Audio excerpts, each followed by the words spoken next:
Mais effectivement, Pokrovsk est en danger. Mais n'oublions pas que les Ukrainiens sont étalés dans la profondeur.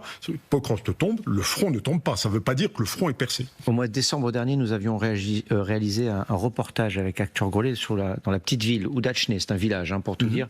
On était encore à 5-6 km des combats à ce moment-là. Là, vous le voyez, cette ville, elle est désormais contrôlée par les forces russes. Donc ça avance par le sud, indéniablement.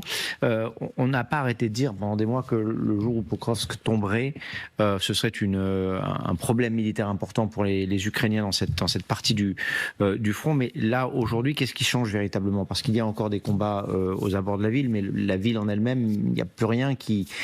ce n'est plus le nœud logistique dont on parlait il y a un an et demi. Mais c'est surtout une ligne de défense importante. Oui. Parce que quand vous êtes en combat urbain, c'est très très difficile à conquérir. Donc tant que la ville tient, eh bien, chaque ruine est en fait un bunker, est en fait une ligne de défense. Donc conquérir une ville, c'est beaucoup plus difficile que conquérir un bois ou conquérir une lisière de forêt, si vous voulez.